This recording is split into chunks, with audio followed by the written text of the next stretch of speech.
Assalamualaikum students. My name is Fiza Sana and as you know we are here for geography for class 7.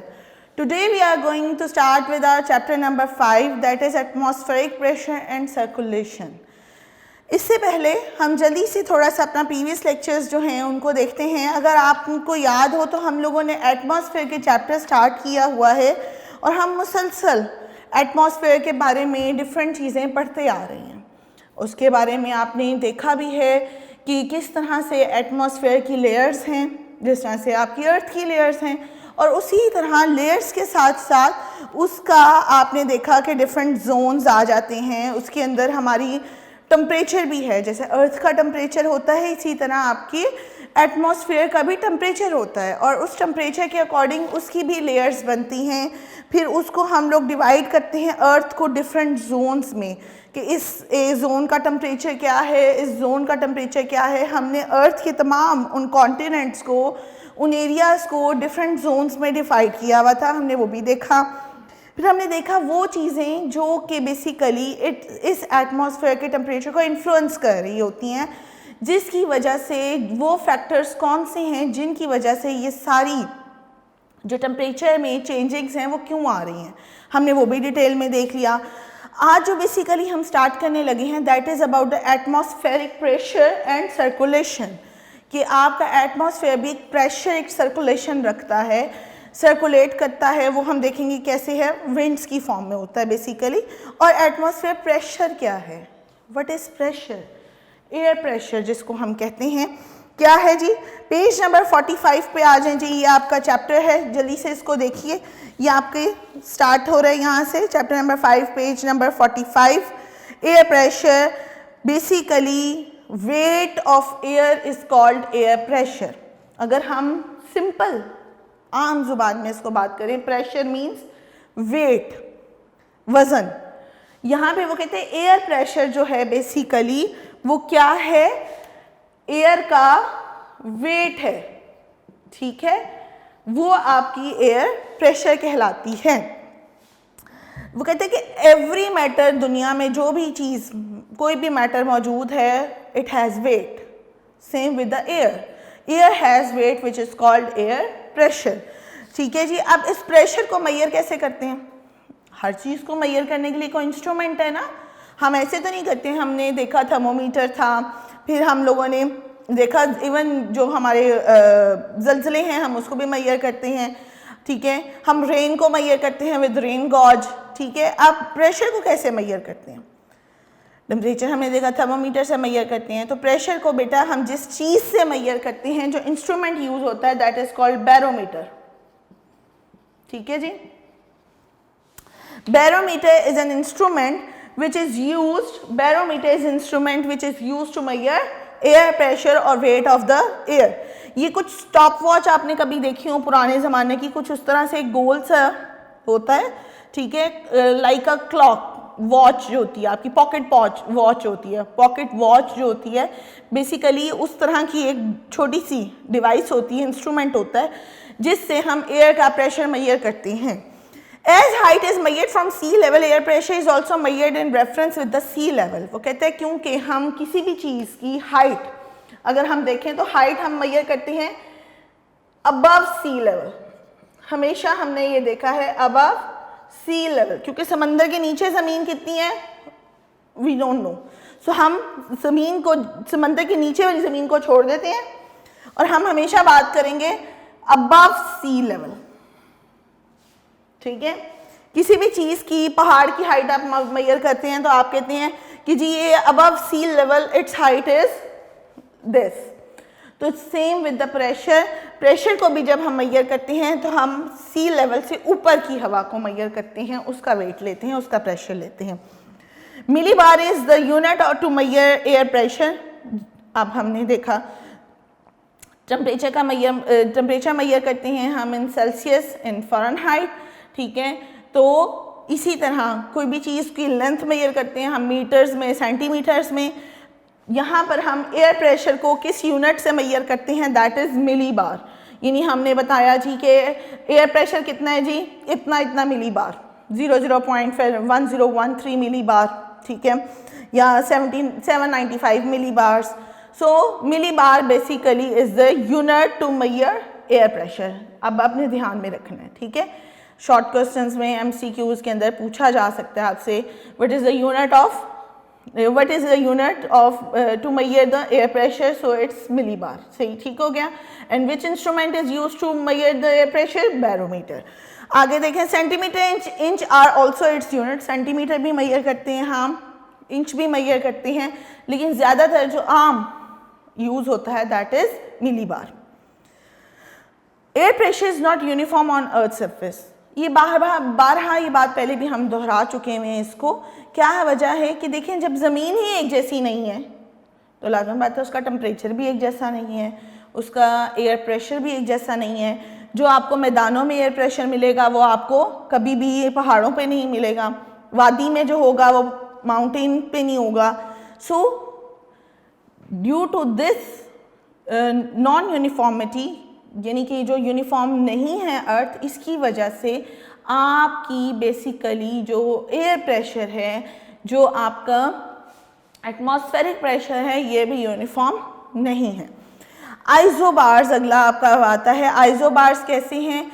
अगर आपको पीछे याद हो तो हम लोगों ने आइसोथर्म्स पढ़े थे, ठीक है। वो क्या था? आइसोथर्म्स क्या थे?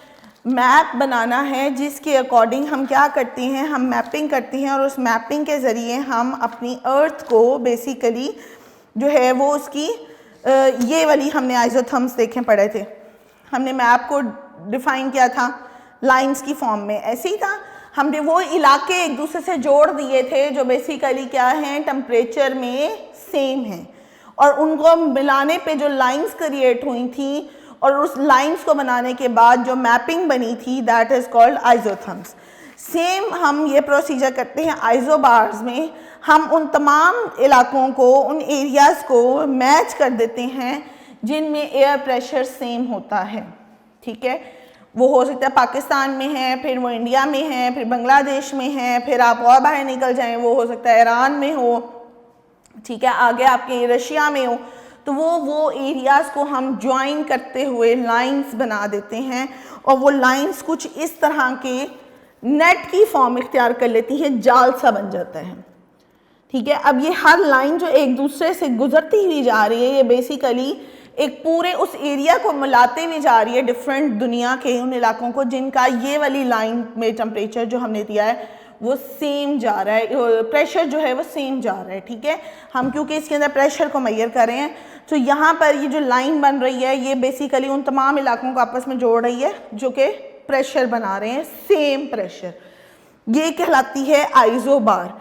पढ़ भी लेते हैं। Lines are made on maps to indicate air pressure. The regions having same air pressure are joined by lines. Such lines are known as isobars, ठीक है। आगे आ जाए, एयर प्रेशर एंड हाइट। अब एयर प्रेशर और height का क्या ताल्लुक है, ज़रा गौर से समझें इसको। Atmosphere extends very high from earth surface due to the heaviness of the air pressure is highest at the lower portion of atmosphere. वो कहते हैं कि जितनी आपके वो जो एयर प्रेशर होगा ना, वो एटमॉस्फेयर की लेयर जो लोअर पोर्शन होगा उसके अंदर हैवी होगा। This pressure decreases with height. जैसे जैसे आप हाइट पे जाते हैं प्रेशर क्या हो रहा है, कम होता जा रहा है। जैसे जैसे आप ऊंचे जा रहे हैं प्रेशर कम होता जा रहा है, जैसे जैसे आप नीचे आएंगे प्रेशर बढ़ता जाएगा। इन्वर्सली प्रोपोर्शनल है। एक चीज़ कम हो रही है तो दूसरी ज़्यादा हो रही है, दूसरी कम हो रही है तो वो ज़्यादा हो रही है, मीन्स टोटली ऑपोजिट चल रहे हैं। This pressure decreases with height. This is the reason that air pressure is more on sea and less on mountains. इसका मतलब ये होगा कि इस जगह के ऊपर आपका प्रेशर जो है वो क्या होगा, ज़्यादा होगा, और यहाँ पर आपका प्रेशर जो है वो बेसिकली कम होगा। समझ आ गई बात की? आगे देखें। We can find the height of mountain if we know the air pressure at the peak and foot of the mountain. अगर हम किसी भी माउंटेन की हाइट मेजर करना चाह रहे हैं, इतना आसान नहीं होता। जो दुनिया की बड़ी बड़ी माउंटेन्स हैं उनकी जो हाइट मेजर हुई हैं वो बेसिकली पहुंच के नहीं हुई। हर चोटी को आप सर नहीं कर सके, आप वहाँ तक पहुंच नहीं सकते। आप उनकी हाइट को कैसे मेजर करती हैं? आप उनकी हाइट को ऐसे मेजर करती हैं कि आप जो प्रेशर नीचे उसकी बॉटम पे होता है ना, पहाड़ की बॉटम वाला एयर प्रेशर मेजर करते हैं, उसके बाद आप टॉप का एयर प्रेशर मेजर कर लेते हैं, ठीक है, और फिर उनको प्लस माइनस करके उसका बेसिकली आप हाइट निकाल लेते हैं कि अच्छा इतनी हाइट है। Do you know that the height of 2000 metres air pressure is 795 millibars. उन्होंने ये तो बता भी दिया हुआ है कि वो कहते हैं कि हाइट अगर 2000 मीटर्स होगी तो जो एयर प्रेशर होगा वो 795 मिलीबार्स होता है। Relationship between temperature and air pressure. अब वो कहते हैं कि हमने पीछे टेम्परेचर भी पढ़ा है, तो इनका आपस में क्या रिलेशन है, ठीक है, इसको देखते हैं कि वो कहते हैं कि टेम्परेचर एंड आपका जो बेसिकली एयर प्रेशर है इसका क्या रिलेशन है, इनका आपस में क्या ताल्लुक है, हम इन दोनों को आपस में कैसे जोड़ सकते हैं। अब हमने एयर प्रेशर और हाइट को जोड़ लिया, ठीक है, अगर हमें नीचे का एयर प्रेशर पता चल जाएगा, ऊपर का एयर प्रेशर पता चल जाएगा, तो हम इसकी हाइट मेजर कर लेंगे, right. Same with the temperature and air pressure, इनका क्या रिलेशन है ये भी देख लेते हैं। The temperature and air pressure are inversely proportional, the areas where air pressure is low have high temperature and vice versa. वही बात है जैसे कि मैंने अभी आपको बताया था कि जैसे जैसे हाइट बढ़ेगी एयर प्रेशर कम हो जाएगा, जैसे जैसे हाइट कम होगी एयर प्रेशर ज़्यादा हो जाएगा। टेम्परेचर भी बेटा ऐसे ही है, इन्वर्सली प्रोपोर्शनल है, एक चीज़ बढ़ रही है दूसरी कम हो रही है। कैसे कम हो रही है? वो कहते हैं the areas where air pressure is low have high temperature and vice versa. जिन इलाकों में एयर प्रेशर कम होता है वहाँ पर टेम्परेचर ज़्यादा होता है। समझ आ गई बात की? अब क्या होगा, एयर प्रेशर कम होगा टेम्परेचर ज़्यादा होगा, ठीक है, एयर प्रेशर ज़्यादा होगा टेम्परेचर कम होगा। समझ आ गई? ये भी इन्वर्सली प्रोपोर्शनल है, मीन्स एक दूसरे से ऑपोजिट है। एयर प्रेशर कम है टेम्परेचर ज़्यादा है, टेम्परेचर कम है एयर प्रेशर ज़्यादा है, इन चीज़ों को गौर करें। Air spreads and becomes light on heating. वो कहते हैं वजह क्या है इसकी कि एयर जो है ना जब गर्म हो जाती है तो वो हल्की हो जाती है और ज़्यादा फैल जाती है, एक्सपैंड होना शुरू हो जाती है, स्प्रेड होना शुरू हो जाती है। Air pressure decreases when air becomes light in weight, on the other hand when air is cooled it contracts and become heavy. Air pressure increases when air becomes heavy. वो कहते हैं कि फिर क्या होता है कि जब वो ठंडी होती है वो कॉन्ट्रैक्ट हो जाती है। नॉर्मली भी अगर हम गौर करें तो ऐसे मैटर आता है गर्म होने पे एक्सपैंड कर जाता है, फैल जाता है, जैसे ये ठंडा होता है सुकड़ जाता है, कॉन्ट्रैक्ट हो जाता है और हैवी हो जाता है। क्योंकि एटमॉस्फेयर में एयर जो है वो फैल जाती है तो वो उसकी लेयर जो है वो इधर उधर स्प्रेड होने की वजह से उसका वेट हल्का हो जाता है, लेकिन जब वो वापस अपनी जगह पे इकट्ठी होती है तो वो हैवी मैस में आ जाती है और वो डेंस भी हो जाती है। Is it clear? यहाँ पे वो यही कह रहे हैं it is the principle of humid air is lighter than dry air and it's pressure is also low. वो कहते हैं कि जो बेसिकली आपके वाटर वेपर्स हैं वो भी बेसिकली आपकी अर्थ को लाइट रखते हैं और एयर प्रेशर को कम रखते हैं। तो ऐसा होता है कि जो आपकी ह्यूमिड एयर होती है ना, नमी वाली हवा, जैसे कि आजकल हमारा बरसात का मौसम चल रहा है तो आपके आसपास जो हवा है वो बेसिकली ह्यूमिड है, नमी वाली हवा है, ठीक है, ये ड्राई हवा की निस्बत लाइटर होती है, हल्की होती है and it's pressure is also low, और इसका प्रेशर भी कम होता है। Is it clear? Air pressure belt on the globe. अब यहाँ पे आप एक डायग्राम देख रहे हो पेज नंबर 47 पे, और इसके अंदर ये कुछ बेल्ट्स बनी हुई हैं, ठीक है, ये अगर देखो तो आपको ये अर्थ को उसने एक बेल्ट्स की फॉर्म में डिवाइड कर दिया है। सिंपल है, कुछ मुश्किल नहीं है। हमने क्या करना है, हमने फिर अर्थ को देखना है, अर्थ इज राउंड, ठीक है, ये है हमारा इक्वेटर। हमें पता है सूरज बेसिकली हमारा कहाँ पे होता है, हमारा सूरज टिल्ट होता है, सूरज की शुआएं कभी भी सीधी नहीं आती हैं, यहाँ पे सूरज यूँ नहीं आएगा, सूरज हमेशा यहाँ पर होगा और आपको यहाँ से आएगी, कुछ उसकी रेज यहाँ पड़ेंगी, कुछ उसकी रेज इधर पड़ेंगी और कुछ उसकी रेज यहाँ जाएंगी और कुछ इधर से एक्सीड होके निकल जाएंगी। ऐसे ही जो डायरेक्ट लग रही होती हैं वो हमारे इक्वेटर पॉइंट पे लग रही होती हैं, लिहाजा जो इक्वेटर के आसपास की बेल्ट्स हैं वो क्या होंगी? टेम्परेचर ज़्यादा होगा तो प्रेशर क्या होगा? वो भी आपका हाई प्रेशर में चला जाएगा। हाई प्रेशर बेल्ट्स होंगी, इधर क्यों होंगी वो मैं आगे आपको डिटेल में बताती हूँ। उसके बाद आपकी आ जाती है mid polar low pressure race, इसके मज़ीद आप दूर जाएंगे ये वाली बेल्ट्स आ जाएंगी, फिर आपकी ये वाली बेल्ट्स आ जाएंगी। ठीक है, अब हम इनको पढ़ते हैं, ये बेल्ट्स क्या हैं बेसिकली, कि इनका क्या बनाने का मकसद है। 4 बेल्ट्स हैं बेटा, equatorial belt of low pressure, equatorial belt of low pressure. मैंने जैसे कि आपको बताया कि टेम्परेचर ज़्यादा होगा तो क्या होगा? प्रेशर लो होगा। इक्वेटर के आसपास की जो लेयर्स होंगी उनमें टेम्परेचर, एक आपकी बेल्ट कौन सी होगी? जो कि लो प्रेशर की होगी, क्योंकि वहाँ पे टेम्परेचर ज़्यादा हो जाएगा, सूरज की शुआएं बिल्कुल डायरेक्ट पड़ रही होंगी। ठीक है, उसकी वजह से हमें प्रॉब्लम होती है कि सूरज की शुआएं जिस एरिया में इक्वेटर पे ज़मीन के सेंटर पार्ट में जहाँ पर डायरेक्ट उसकी रेज आ रही हैं वो एरिया आपका हाई टेम्परेचर में कंसिडर होता है, और वहाँ पे जितना टेम्परेचर हाई होगा, अभी मैंने आपको बताया क्या टेम्परेचर होगा? लो होगा। इसको देखें, this is a belt of low air pressure, it is form due to heat at about 5 degree north and south of equator. Equator के नॉर्थ और साउथ की तरफ आप ऊपर थोड़ा सा कितना 5 डिग्री और नीचे भी 5 degree. This belt has summer through out the year. ये वो बेल्ट है जहाँ पे सारा साल ही गर्मी रहती है। ठीक है, आगे देखें, और क्यों होती है? Air becomes lighter because of heat, हवा क्या हो जाती है? हल्की हो जाती है क्योंकि गर्मी बहुत ज़्यादा है। It moves vertically upwards in the form of conventional currents. आप कन्वेंशनल करंट्स क्या होते हैं? It's kind of movement of heat. ठीक है, हीट की मूवमेंट होती है। कन्वेंशनल करंट्स यानी कि आपकी हीट जो है वो मूव कर रही है, मूवमेंट ऑफ एनर्जी है, और यहाँ पे किस एनर्जी को हम देख रहे हैं? हीट को देख रहे हैं। तो वो कहते हैं कि ये जो इसमें हीट की मूवमेंट है वो क्या है? वर्टिकल है, यानी कि ऊपर को जा रही है।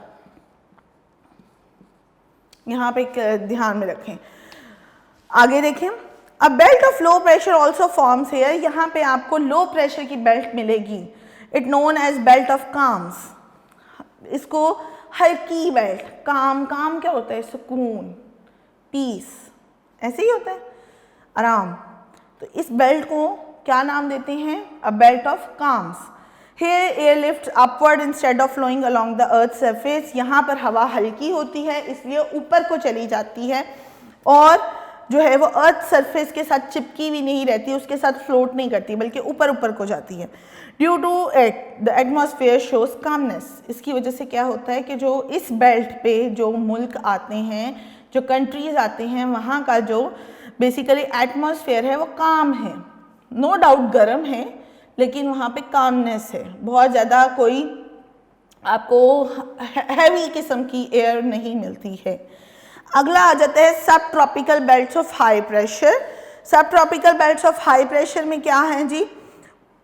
अब मज़ीद ये 5 डिग्री नॉर्थ और साउथ से ऊपर मज़ीद आप जाते हैं 30 डिग्रीज लैटीट्यूड नॉर्दर्न हेमिस्फीयर में और 35 डिग्रीज लैटीट्यूड साउदर्न हेमिस्फीयर में, यानी मज़ीद आप 35 ऊपर चले गए हैं लैटीट्यूड में और 35 ही आप नीचे आ गए हैं साउथ और नॉर्थ में। तो आपके ये बेसिकली जो बेल्ट शुरू हो गई है वो कौन सी हो गई है? Subtropical belts of high pressure. ठीक है, the belt of northern hemisphere contains more dry area, so it's extension is more than the belt of southern hemisphere. अब नॉर्दर्न हेमिस्फीयर में ये चीज़ शामिल होती है कि वहाँ पे ज़्यादातर आपके ड्राई इलाके हैं। ठीक है, क्योंकि वहाँ पे आपके कॉन्टिनेंट ज़्यादा आ जाते हैं, सी कम है, पानी की मिकदार नॉर्दर्न हेमिस्फीयर की निस्बत कम बनती है। तो यहाँ पर आपका नॉर्दर्न हेमिस्फीयर जो है वो ड्राई एरियाज़ पे आएगा। नॉर्थ एरिया के अंदर आपके कॉन्टिनेंट ज़्यादा आ जाते हैं, साउदर्न के अंदर बेसिकली आपके सीज पार्ट ज़्यादा आ जाता है, जिसकी वजह से आपका वो इलाका खुश्क इलाकों में शामिल हो जाता है। The air from equator lifts upward. मैंने पहले क्या बताया? इक्वेटर से हवा कहाँ जा रही है? ऊपर। ठीक है, when it reaches particular height it moves towards poles. एक पर्टिकुलर हाइट पे जाने के बाद ये पोल्स की तरफ जाना शुरू हो जाएगी, यानी कि अगर हम अर्थ को यूं देखते हैं तो बेसिकली इक्वेटर से हवा जो है वो ऊपर को जा रही है, तो वो पोल्स को जाके टच करने लग गई है। ठीक है, क्लियर होगी बात? अच्छा जी, उसके बाद वो कहते हैं due to its heaviness it moves down towards the surface of earth, so belts of high pressure are formed in such regions.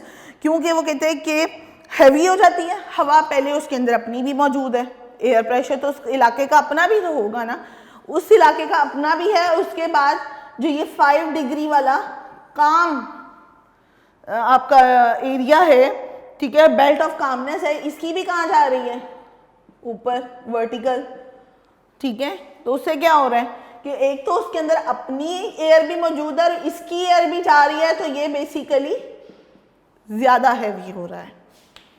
समझ आ गई? ड्यू टू आगे वो कहते हैं due to its heaviness it moves downwards the surface of earth, so belts of high pressure are formed in such regions. यहाँ पे जो आपको बेल्ट मिलती है, ये एयर बेल्ट मिलती है, तो इसको हम कहते हैं हैवी एयर बेल्ट। यहाँ का प्रेशर नॉर्मली ज़्यादा होता है। The vertical winds from upper regions are cold and dry due to these belts do not have rains. वो कहते हैं क्योंकि वर्टिकल विंड्स हैं, क्योंकि पोलर रीजन है तो वर्टिकल होगा, ठीक है, और अपर रीजन्स उसके क्या है, ठंडे हैं, क्योंकि जैसे जैसे आप ऊपर की पोल्स के आसपास जाएंगे हवा क्या मिलेगी आपको, ठंडी मिलेगी, जिसकी वजह से यहाँ पर ठंड और ड्राइनेस ज़्यादा होने की वजह से यहाँ पे ज़्यादा बारिश नहीं होती है। क्लियर हो गया? क्योंकि आपकी बारिश होने के लिए भी एक टेम्परेचर का गर्म होना बहुत ज़रूरी है, हाई टेम्परेचर होना ज़रूरी है, तभी वाटर वेपर्स जो हैं वो एक हाई टेम्परेचर पे, एक लिमिट टेम्परेचर की उन्होंने सेट की होती है, जिसके बाद वो नीचे बरसते हैं। जैसे कि अगर हम रूटीन में देखें तो बारिश होने से पहले हमें हब्स महसूस होता है, बहुत ज़्यादा गर्मी, एक शिद्दत का एहसास होना शुरू हो जाता है। वजह वो यही होती है कि टेम्परेचर अब एक्सीड कर रहा है और हम फ़ौरन कहते हैं, या बड़े हमारा कहना शुरू कर देते हैं कि बड़ा हब्स हो गया है, बहुत ज़्यादा ह्यूमिडिटी क्रिएट हो गई है, लगता है बारिश होने वाली है। ऐसे ही है ना, वो बेसिकली वजह यही हो रही होती है। तो यहाँ पे क्योंकि हवा खुश्क भी है, ऊपर से ठंड भी है, तो लिहाजा यहाँ पर इन एरियाज में बारिश कम होती है। सब polar belts of low pressure में क्या है जी, when cold air strikes with hot humid air the hot air moves upward. अब होता ये है कि हवा मजीद यहाँ से ऊपर जा रही है, ठीक है। अब जो यहाँ पर ऑलरेडी एयर मौजूद है वो क्या है, कोल्ड है। ये जो ऊपर जा रही है ये वाली, ये क्या है, हॉट है। अब दोनों मिक्स हो रही हैं। समझ आ गई? ऑलरेडी जो वहाँ की एयर है वो क्या है, कोल्ड है, और जो बेसिकली आपकी सब ट्रॉपिकल बेल्ट से ऊपर को हवा जा रही है वो गर्म हवा जा रही है। तो क्या होता है यहाँ पर, sub polar belts of low pressure are form. यहाँ पे आपको सब पोलर बेल्ट्स मिलती हैं जिनका प्रेशर फिर कम होना शुरू हो जाता है, क्योंकि हैवी हवा ऊपर जाकर ठंडी के साथ मिलकर फिर दोबारा से क्या कर देती है, प्रेशर को लो कर देती है। When hot humid air from 30 degree latitude north south and cold dry air from poles reach 60 degree latitude north south, these air collides and form the subpolar belt of low pressure. अब वो यही कह रहे हैं कि यहाँ से जो नॉर्थ साउथ से 30 डिग्री से हवा ऊपर को जाती है और वो पोल्स की ठंडी हवाओं से कोलाइड करती है, टकराती है, तो वो बेसिकली एक नई बेल्ट क्रिएट कर देती है जिसको हम कहते हैं सब polar belt of low pressure. यहाँ तक समझ आ गई बात की। आखिरी में आ जाती है polar belts of high pressure. जैसे कि मैंने अभी आपको बताया, low pressure high temperature, high pressure low temperature. These belts are on both sides in polar region. अब हम पोलर रीजन्स पे अगर आते हैं तो यहाँ पर और यहाँ पर जो हवा है वो बेसिकली इस बेल्ट में कंसिडर होती है। These belts are on both sides in polar regions. Temperature remains below freezing point in all year. अब ये वो इलाके हैं जहाँ पर सारा साल ही जो टेम्परेचर है वो फ्रीजिंग पॉइंट से, यानी फ्रीजिंग पॉइंट पे रहता है, इवन बिलो उससे रहता है, माइनस में रहता है, ठीक है। So belts of high pressure are form. तो यहाँ पे क्या आएगा, कम टेम्परेचर हाई प्रेशर। याद है ना, जितना कम टेम्परेचर है उतना प्रेशर हाई है। सो यहाँ पे कौन सी बेल्ट आ गई हमारी, high pressure belt, known as polar belts of high pressure. यहाँ पर जो बेल्ट आएगी उसको हम ऑटोमेटिकली क्या कहेंगे, क्योंकि पोल्स के ऊपर है, पोलर बेल्ट आ गई है, तो polar belt is high pressure belt. यहाँ तक आपकी बेसिकली जो डिवीजन है अर्थ की, ग्लोब में ज़मीन की जो डिवीजन है अकॉर्डिंग टू एयर प्रेशर, वो हमने देखा कि 4 बेल्ट्स के अंदर उसको उन्होंने डिवाइड कर दिया है। एक इक्वेटर वाली, फिर जो जैसे जैसे इक्वेटर से इलाके दूर हो रहे हैं वो, फिर जहाँ पर ठंडी और गर्म हवाएं आपस में मिक्स हो रही हैं वो बेल्ट, और आखिर में टोटली वो बेल्ट जहाँ पर टोटली कोल्ड एरियाज़ हैं, बिलो फ्रीजिंग पॉइंट है, हमने उनका प्रेशर देख लिया। फिर आ जाता है जी बेटा आपका विंड सिस्टम, हवा। अब जो हम बात कर रहे थे ना सर्कुलेशन की, बेसिकली सर्कुलेशन जो है ये आपकी वही विंड सिस्टम है, ठीक है। विंड सिस्टम को हम देखते हैं क्या है और ये हवा कैसे सर्कुलेट हो रही है, हम उसको इन डिटेल देखेंगे। अब यहाँ पे बेटा हवाओं की उन्होंने टाइप्स लिखी हुई हैं, ठीक है। उसके अंदर जो टाइप्स मेन टाइप्स हैं वो एक है परमानेंट विंड, फिर आपकी आती है सीजनल विंड और फिर है लोकल विंड्स, ठीक है। 3 टाइप्स हैं, वन इज परमानेंट विंड्स, ठीक है, जो एक सारा साल एक जैसी रहती हैं, ठीक है, उनमें चेंज नहीं होता, परमानेंट विंड्स होती हैं। फिर आपकी आ जाती है नंबर 2 सीजनल विंड्स, ठीक है, जो मौसम के साथ बदलती हैं या जिनकी वजह से मौसम बदलते हैं उनको हम कहेंगे seasonal winds. And the number 3 is local winds. Local winds यानी कि इलाके की अपनी हवा, जैसा इलाका वैसी हवा, वो हम देखते हैं कौन सी होती हैं। सबसे पहले हम देखते हैं परमानेंट विंड्स। परमानेंट विंड्स की आगे 3 टाइप्स हैं, ईस्टर्न विंड्स, ठीक है, आपकी ईस्टर्न विंड्स हैं, और उसके बाद आपकी हैं वेस्टर्न विंड्स और आपकी polar winds.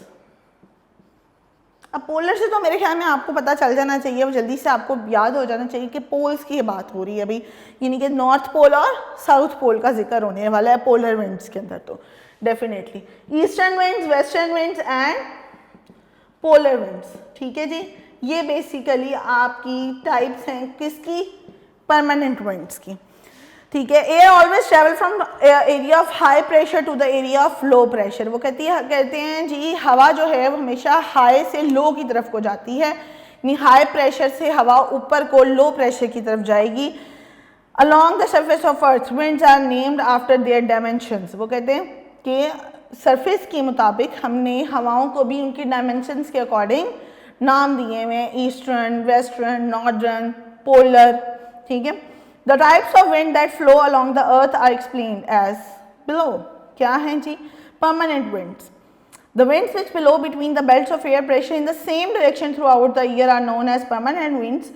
These winds are divided into 3 types. वो हवाएं जो सारा साल एक ही रुख में चलती रहती हैं और उनमें कोई चेंज नहीं आता, उनको हम permanent winds कहते हैं, और उनकी 3 टाइप्स हैं, जिसके मैंने बताया ईस्टर्न, वेस्टर्न और पोलर। ईस्टर्न कौन सी हैं जी, ये वो हवाएं हैं, परमानेंट विंड्स हैं, जो कि बेसिकली आपके इक्वेटर की तरफ, these winds below from sub tropical regions towards equator. Sub tropical से ये इक्वेटर की तरफ को आती हैं। These are basically in between 30 to 50 degree latitude. अगर हम लैटीट्यूड से मेजर करें तो 30 to 50 लैटीट्यूड के दरमियानी जो हिस्सा है, बेल्ट है, उसके अंदर ये हवाएं चलती हैं। These are called eastern winds because they come from east. इनको इसलिए ईस्टर्न विंड कहा जाता है क्योंकि ये ईस्ट से वेस्ट की तरफ को हवाएं चलती हैं। These are also called trade winds because in ancient times ships used their direction for business travels. इन हवाओं को ट्रेड विंड्स, ट्रेड तजारती हवाएं भी कहते हैं। वजह यह है कि जब भी दूसरे मगरबी ममालिक ने समुद्री रास्ते से तजारत के लिए आना होता था तो पुराने वक्तों में हवाओं का रुख जो है वो डिसाइड करता था कि किस तरफ को इलाका जो है वो पड़ता है। तो ये हवाएं जो हैं ये बेसिकली बताती थी कि ईस्ट साइड आप जा रहे हैं, समझ आ गई बात की, ईस्टर्न मशरकी इलाकों की तरफ आप जा रहे हैं। तजारती इलाके क्योंकि ज़्यादातर उस वक़्त सब कॉन्टिनेंट बड़े सगीर था, लिहाजा हवाओं का रुख भी मशरिक की तरफ है। बेसिकली इन हवाओं को हम ट्रेड विंड्स इसलिए कहते हैं क्योंकि ये उस वक़्त पुराने वक्तों में जब तजारत के लिए मगरबी इलाकों से लोग मशरिक की तरफ को आते थे तो ये हवाएं उनकी कश्तियों को चलने में मदद करती थी, क्योंकि उस वक़्त इतनी हैवी किस्म की शिप्स नहीं थी। तो लिहाजा इन कश्तियों के ज़रिए जो हैं वो मगरबी ममालिक से ताजिर जो हैं वो तजारत के लिए ईस्टर्न कोस्ट के ऊपर आया करते थे। फिर आपकी आ जाती हैं वेस्टर्न विंड्स, और पोलर विंड्स, इनको इंशाल्लाह हम नेक्स्ट लेक्चर के अंदर कवर करेंगे। तब तक आपका ये लॉन्ग क्वेश्चन नंबर 1 एटलीस्ट हमने कवर कर लिया है और MCQs और शॉर्ट क्वेश्चंस भी साथ साथ हमारे चल रहे हैं। इनको आपने लर्न करना है, बहुत ध्यान से अपनी पढ़ाई पर तवज्जो दीजिए और अपनी लर्निंग के ऊपर फोकस करें। अपना बहुत ज़्यादा ख्याल रखें बेटा। अल्लाह हाफ़िज़।